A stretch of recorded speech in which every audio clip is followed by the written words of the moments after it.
Nathan King. He was a contestant on Woke ITV's Big Brother last year, but he is now speaking out against this Orwell-style behavior, which, by the way, has also seen a female contestant, Caroline Monk, traumatized and humiliated simply because she spoke about biological realities in terms of two contestants, one of whom is trans and another of whom is pansexual.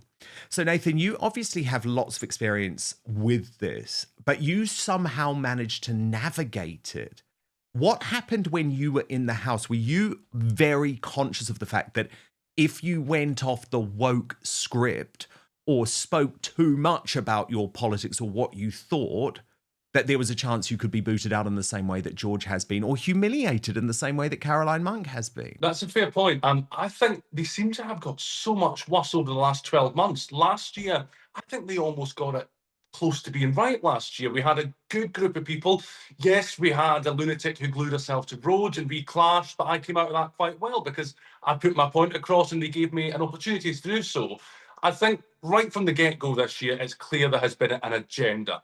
They put Emily Hewitson in there. Now, Emily Hewitson didn't stand a chance because they were evicting somebody in the first night this year. And it was always going to be Emily because I think the thing is, when they put someone in that is right-leaning, initially, a large portion of the audience immediately don't like them. And that's just because of what they've been fed by the mainstream media, frankly.